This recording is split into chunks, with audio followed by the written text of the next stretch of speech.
Hi, this is Sarah, the Stitchin' Mommy, and it's Monday, August 28th, and I'm here for a weekly update, and I will share my whips and some September plans.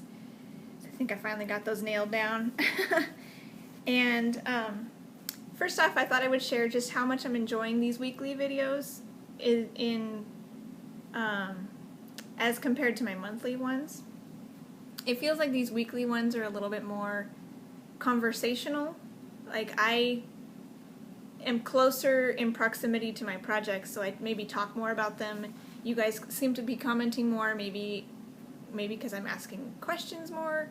I'm not really sure, but it just seems like it's more back and forth than it was with the monthly one, where I was kind of just sharing what I was doing with, maybe I had fewer details, or I don't know. I'm just enjoying this more frequent updates because it kind of keeps me feeling part of the group more, more like I'm sitting in your living room and chit-chatting with you regularly. So that's been really fun. And because of that, my Stitchy meetup this past week was really nice because it was with Shelley KeyXStitch, and I'll link her channel below again. And she does weekly videos, and I now do weekly videos. And so we were both kind of up to speed on each other's work already. So when we met first at Starbucks, and kind of just shared what we're working on, some of our more recent whips and projects. And my hair's all crazy. And so that was really fun. It felt like we were just picking up where we left off in our videos, and we'd never met before, but it felt like we had already met, and that was just really fun. So we met at Starbucks. We stitched a wee bit, but we shared each other's projects, just to kind of show and tell a little bit, and that was fun. And then we drove over to the LNS that's near me. She drove, I don't know, 45 minutes, an hour from where she lives to meet me in my city, and then we went together to my LNS, which is more of a needlework shop, a needlepoint shop, but they have a little bit of a cross-stitch, like one basket of cross-stitch charts and some fabric on a shelf, lots of threads. So that's the main reason that I was going, was for the threads. And she had several projects that she was looking for threads for, so we both did some shopping. And I will show you what I got. I didn't get a ton.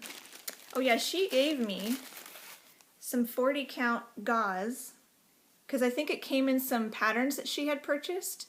That she'll be stitching the patterns, but she knew that for her stitching preferences, she would never want to stitch on 40 count silk gauze. So I have always been curious about this, so that was really fun. So I will be on the lookout for some patterns to do on these. I think that silk gauze is good for full coverage because then you won't see this fabric at all. And I think these are a lot of times used for like dollhouse carpets and cushions and things, because they're so tiny with petite point. So what I'm thinking of doing is finding some of my free full coverage designs that I've collected over the years from Heaven and Earth, or Art of Stitching, or Artisy. There's a few that give out free patterns periodically, like once a month, or once every 2 weeks, or once a quarter, or however their frequency is. And maybe do a little crop section of some of those on these, just to kind of have some cute little smalls.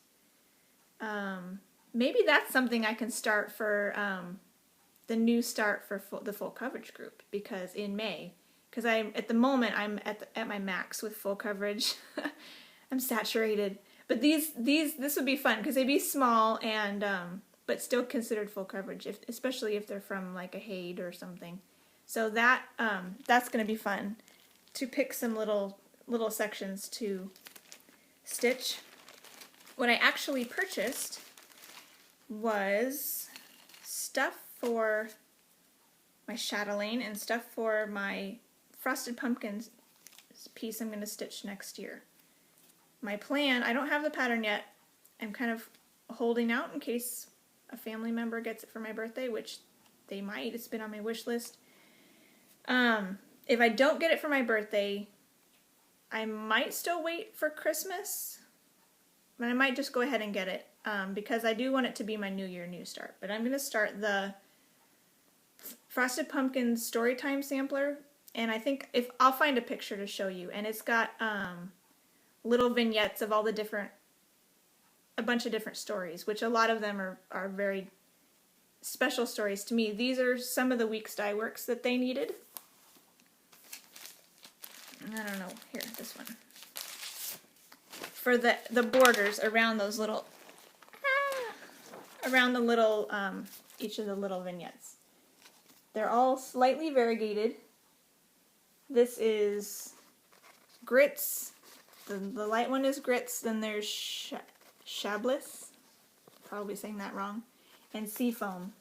And then there's two more that I ordered from 123 Stitch that they're also lighter, like creams and things. Parchment and Cattail. And hopefully those will come in the next few days to be the 5 border colors that that pattern calls for. And then the chatelaine goodies that I got were some silk lame braid that's white and sparkly. This will be for the snow. And they called for 3 cards of this, and they only had 2 in stock. And on the yardage, it looked like you needed like 2 1/2, 2 3/4 cards. So I'll start with this, and if I'm often very frugal with my thread, so if I may not need a 3rd one, and if I do, I'll just get another one later if it looks like I'm going to be running out. So, and I got a Gloriana silk for the first time. This is in the color Forest. And I don't even know, maybe the white's not actually helping.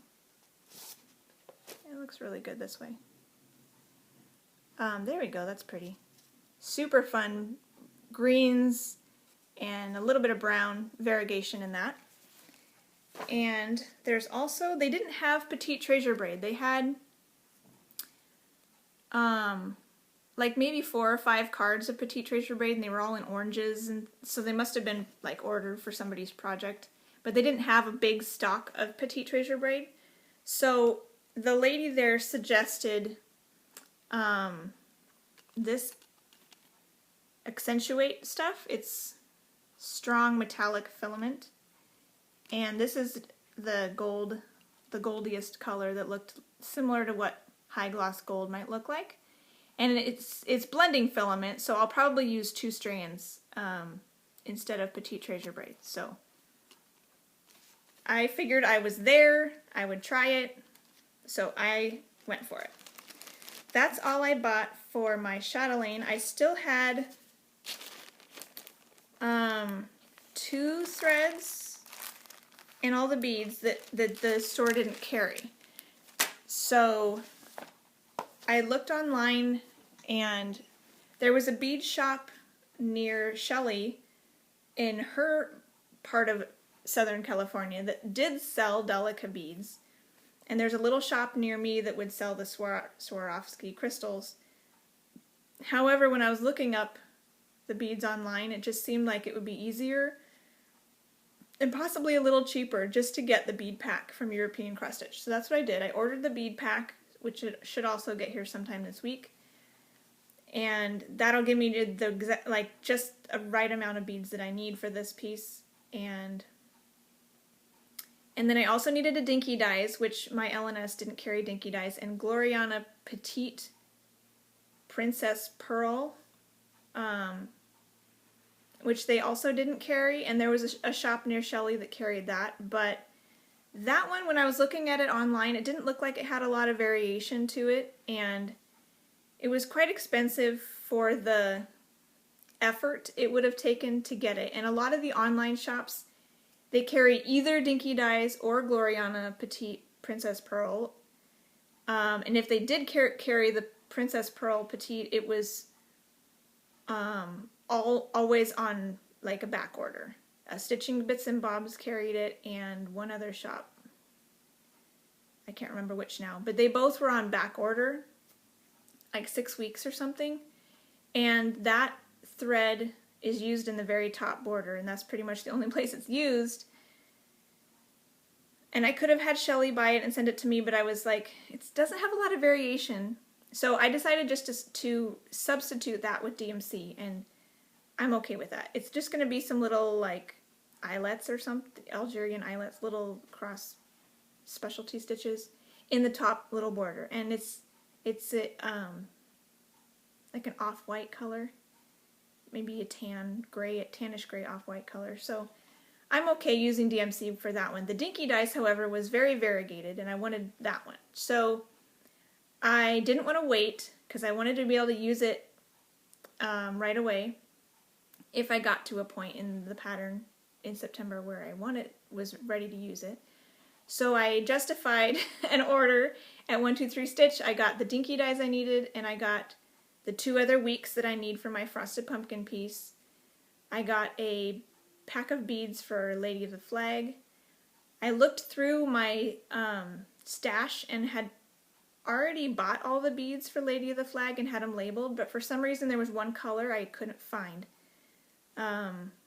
So I went ahead and got those, just because I'm thinking of starting her in July, this coming July for 4th of July, because she's patriotic. So I figured, well, I needed one more thing to like fill out my cart. I got a couple things I'll show you next week, but I needed one more thing to make the shipping worthwhile. It called for 2 packs of beads. My Lady of the Flag called for 2 packs of this color, and I only had room in my cart for 1 pack before the shipping bumped up to the next level. But I went ahead and just got 1 because I have more of that color with other Mirabilias, so I figured they could share. And I'll get 1 and then like take some out of the other packs, and like Summer Queen, who also needed it, and another one also needed it. They can just be, I'm sure it's not 2 full packs, and if it is, I'll just buy more later for another one that I do. So that's my plan. I'm kind of sick of buying stuff. I have a lot of, I go in spurts, I think, of buying and for myself, and I'm kind of at my limit. That last pack order at 123 Stitch was like, I don't want to buy more, but I really want that Dinky Dies now. So I went ahead and did it. So I'm hoping I won't need to buy anything else for a while. Let's see. I think that's all. But yeah, I was really restless coming back from the LNS and wanting my chatelaine all the way kitted up and not having all those other flosses. So I spent like the rest of that day online trying to sort out what I wanted to do. So once that last order was placed and I ordered the beads on European cross stitch, I was like, oh, now I can breathe. Everything's accounted for, and it all should be here before I need to start it, and I'll be good to go. So that one will be started in September, and I'll get to my September plans at the end. So, I guess we'll talk about whips. I got back to my castle this week. No, let's start with my finish. This is my finish. I finished September yesterday. So here's where it looked like last time. And here it is now. I'm glad the greens are there because it's looking a lot nicer now with the green.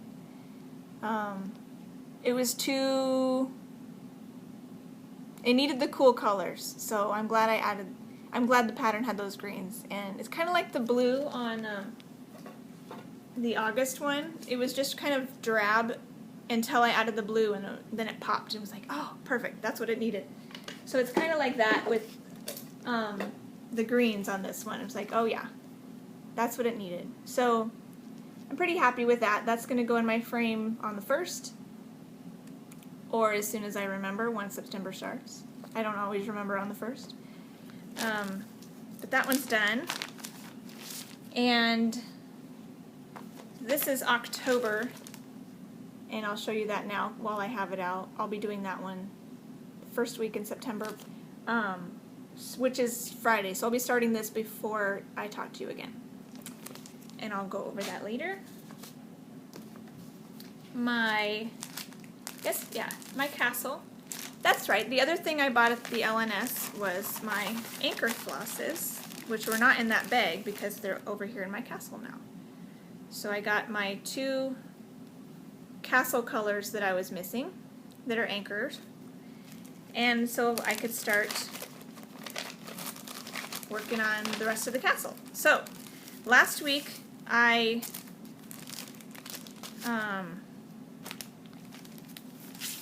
did a little bit on the trees and the side area, and then once I got those anchor flosses, I started working on the castle again. So here's where it was last time I showed you, and here it is now. And this pillar is all the way filled in now, and I started in on this pillar, or this middle part here, right there. And I did a little bit over here before I got my colors. So super excited to finally fill in the gaps. The dye lot is slightly off from what was in the kit, but it's immensely better than the DMC equivalent. So I'm happy. Any difference right here you can kind of see will be just chalked up to old bricks or shadows or whatever. And I think it'll be fine. I'm happy that that's coming along now. I will work on it the rest of August, and then I'll switch to my secret stitch for the month of September as my travel piece. So I won't show you that until it gets gifted later this year. So then my temperature garden, I worked on 2 flowers. One earlier in the week and one just yesterday, and then yesterday I think the one earlier in the week I added some green leaves, and the one yesterday I added the words. So it's got a lot of new. So here's where it was last time, and here it is now. There's August. I did these 2 flowers and these stems and the letters. We had a nice break here of mellow weather, mellow summer weather, which is like low 90s for us. But as you can see here, it's creeping up again. This petal will probably look a lot like this one, or this flower, because we're going to have, starting yesterday, triple digits for several days. So I'm hoping this will be the last heat wave of the summer, and then after that hopefully we'll start getting some more fall weather, because that would be nice. I miss that. My main piece I worked on this last week was in the beginning, and I had this much done, and I started moving over here, and this was fun to work on. This is part of why I want to work on all my whips next year at least once, because it will help me get back into them and remember, like, start liking them again. So this whip is, I think I was wrong last time, this whip is about 18 years old. Still ancient. So, oh yeah, here's where it was last time. And here it is now. And I worked over, finished these berries and the monkeys, and then scattered over here as my threads continued on. But I needed to finish those monkeys before putting it away, because I worked on this a little bit more into Saturday, even though I was supposed to stop on Friday, because I had to finish backstitching those monkeys. I couldn't put it away and not have those done. Like when I had this put away before, all these things were backstitched and finished, and when I pulled it out again, I'm like, oh, that's so cute. I need to do more on that. So if I had left these monkeys not finished, they wouldn't have been that cute, and I would have been like, oh, that looks ugly. So I'm glad I pushed through and finished those, and So now it's finished all the way through, like all the way to here is finished. Next is a little bird with a nest, and then the peacock, which is, this actually touches the peacock right here. And then that'll curve down, and I can do there'll be a sun, the moon and stars over here, and then I can start the letters. So not sure exactly when this will come out again, but I know it will fit for a lot of like daily challenges that have animals required. So it might come out for some of those things and various other spots when I feel like working on it. But I am happy to get back to it and kind of rekindle my love for that piece. So this week I'll be working on Royal Holiday until Thursday, because my September I'm going to start on the 1st, which is Friday. So I won't go the whole 5 days. But yesterday I finished my September piece, and I did my temperature garden, and I still had a touch of time left, so I pulled her out, figured out where I wanted to start, threaded my needle, did about 5 stitches, and then it was time to put her away. But at least I've got her, like, all that process has been started, so now hopefully today, even though it's a filming day, I'm hoping I can still get some time on her today and the rest of most of this week. So here's where she is now. I'm not going to show before because I only literally did like 5 stitches. So here's where she's at now. And here, maybe over here. That's good. Try not to get that sunspot on her. So she, like I said, from here up, she's completely finished, beads and backstitching and all. I started in on this whisper thread right here yesterday, so there's just another like half a row done on that. And I'm kind of thinking, I may change my mind midweek, but working from here down last time it was hard to like get into it, so I'm thinking I might start working from here over, because the columns are shorter than the rows. So I might do that. I might start, like, finish this section and then move over to, So we'll see how I feel as I get into it, but that's my project for this week. Hoping to get a nice little chunk done on her. I still would like to finish her this year for at least by the end of the year, if not soon enough to actually hang up at Christmas time. That would be fun. So, now it's time for plans. My September, I decided to work, like I mentioned last time, with some larger time commitment. Some projects have a larger time chunk and some projects have a small time chunk. September has 30 days, so I went with 3 projects with 5 days and 5 projects with 3 days, and that made an even 30 days. So that was kind of a fun little mathematical thing. The 3 projects I chose to spend 5 days on are October, my Joyful World SAL, because I want to make sure I get it done, and Waterfall, because I want to try to get 1,200 stitches and see if 5 days is a good time frame, or if I'm going to need to push that up to 6. And Royal Holiday also gets 5, because I really want to focus on finishing her. So those 3 are my 5-dayers. And then the 5 projects that I want to do for 3 days, the first one is my Chatelaine, my Winter Wonderland band sampler. And that's my birthday start on ice blue, using a lot of the threads I showed you. This I'll be starting, it's written down to start it on the 6th and work on it 6, 7, and 8 of September. If I finish October Joyful World early, I'll start this early and give it an extra day or half a day or whatever. So this will likely be started on the 6th, maybe the 5th. So this is my birthday start for the beginning of September. And then I'll work on the love letter for 3 days, which is a golden kite.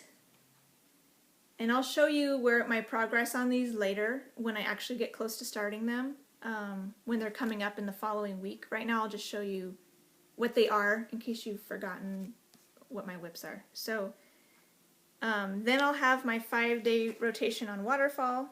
Then I'll do 3 days on the national park. Greetings from the parks, stitch along that Frosted Pumpkin is starting on the 15th of September. I'll do 3 days on that. Hopefully I can get a clue done in 3 days. I don't know how big they're going to be. We'll see going forward if I need to add another day or two to that one. And then I'll do 3 days on Princess de Broglie, who I started for my birthday several years ago. I bought her for my birthday, and so she always feels like a birthday project to me. So I need to do her in September. And then Three Sisters will get 3 days. Because this is like me and my sisters. This is me, my older sister, and my younger sister, because we each had a different color hair. So that's that one. And then the month will wrap up with 5 days on Royal Holiday. So that's kind of my plan at the moment for September. And I will, each week I'll outline what's coming up in the following week and show you my progress, my starting points and things like that. So that's kind of the plan at this point. So hopefully I can stick to it and kind of gauge whether I like that 3 and 5 day style. And obviously months with more days, I can have a 6-day chunk or a 4-day chunk on something. Oh yeah, because of the Chatelaine birthday start, I mentioned in a couple videos ago that if anybody else wanted to start or work on a chatelaine with me, that would be fun. And Ann P. says she was going to work on her chatelaine at the beginning of September to help celebrate my birthday. And Aussie Stitcher also says she has a chatelaine she wants to start, and she'll do that the beginning of September also. So there's 3 of us at least stitching a chatelaine first week in September. So if you have one and you want to stitch along, the more the merrier. This week with my Etsy shop, this is a pattern that I already had made of a Steve Jobs quote that's fairly famous. It's called "Here's to the Crazy Ones, the Misfits, the Rebels, the Troublemakers, the round pegs in the square holes, the ones who see things differently. They're not fond of rules. You can quote them, disagree with them, glorify or vilify them, but the only thing you can't do is ignore them, because they change things. And while some may see them as the crazy ones, we see genius, because the ones who are crazy enough to think that they can change the world are the ones who do." And I had made this chart a long time ago, and somebody this week requested a kit shipped to Ireland, which was fun. So I now have this available as a kit in my shop, so I thought I would share that, as well as a Labor Day sale that Etsy sent out a thing saying all of Etsy is going to have a Labor Day sale. So individual shops can choose to participate or not. And I thought, well, I've never done that before, and it's near my birthday, so let's do it. So I have a 10% off sale in my Etsy shop from August 31st, which is this Thursday, all the way through Monday, that's September 4th. And it includes everything except for personalized items or made-to-order stitching. Because I didn't want an influx of things that would give me a ton of extra work. Kits are still on there, even though that is a little bit of work, but I left those as part of the sale, and all the patterns and anything that's ready-made, ready to ship. So thought I would share that on here in case anyone's interested. And the other thing that I was thinking about, I keep seeing project bags all over Flosstube, and they're gorgeous and look like a lot of fun to use. I don't have a need for them, because I don't store my projects in individual projects. I store them in categories.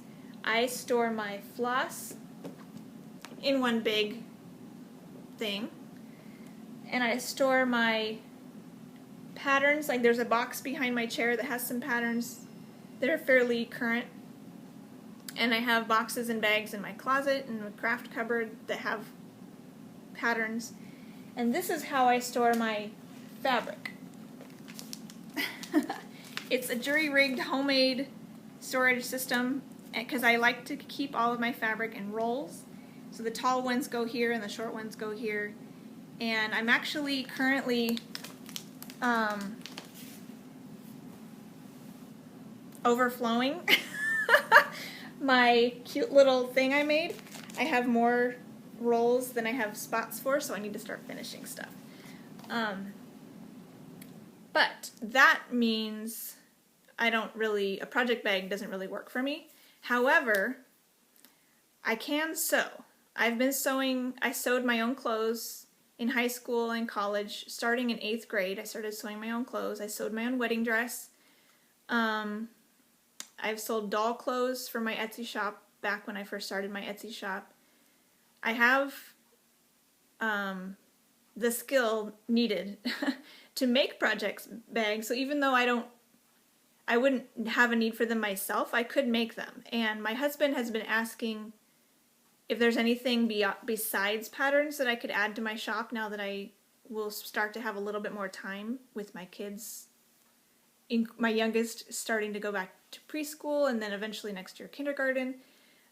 He suggested hand-dyed fabric, but that's like so far out of my comfort zone. I don't like messy things, and I don't stitch with hand-dyed fabric because I'm afraid of the not being able to wash it and stitching in hand. So it's just not really, that one has never felt like a good fit for me, but just a few days ago, it just kind of a light bulb. I'm like, I can make project bags.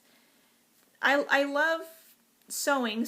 Cross stitch has always been my first love, but sewing is very enjoyable.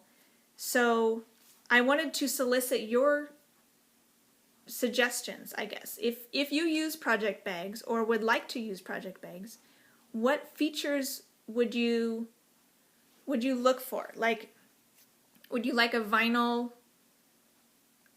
side to be able to see through on the front and the back, or not at all? Do you want it all fabric? Would you like a zipper or a flap, or zippers in the front, zippers on the top? I haven't done a whole lot of research as far as prices or, what they're going for on Etsy or anything really. But so this is definitely still a research and development stage. But I thought I would solicit your input on what you value in a project bag and if you would like a little mini, like matching zipper pouch to go in the project bag with every project bag you have, or if that's not a need for you and would want those as like a optional thing to buy separately. And what sizes you like, I guess. That would be helpful too. But I'll look around and I'll probably if I decide to do this, I'll make sizes that are pretty standard based on what other people make, because I know they have to fit like certain size Q-snaps and things like that. So yeah, if anybody has any input on what they like or would like to see in project bags, let me know. And I think I'll start researching and moving in that direction to maybe start offering those in my Etsy shop in the future. So let me know. Oh yeah, and I am still planning on making a new quilt pattern for Washington. The Etsy, a floss tuber on hooks and needles, she requested Washington as another pattern in my cross stitch pattern. It's like the 4 states in like a quilt design, and I was planning to make it this past week, and it was just kind of a crazy week with my Stitchy meetup, and I had some extra, had some extra Etsy stuff going on Thursday, and just didn't happen. So, but I am hoping to get that pattern made soon, a new Washington one. So be looking for that. And I think that's everything on my notes. I'm excited to stitch on Royal Holiday this week, and I hope you're looking forward to whatever you're working on this week. Happy stitching!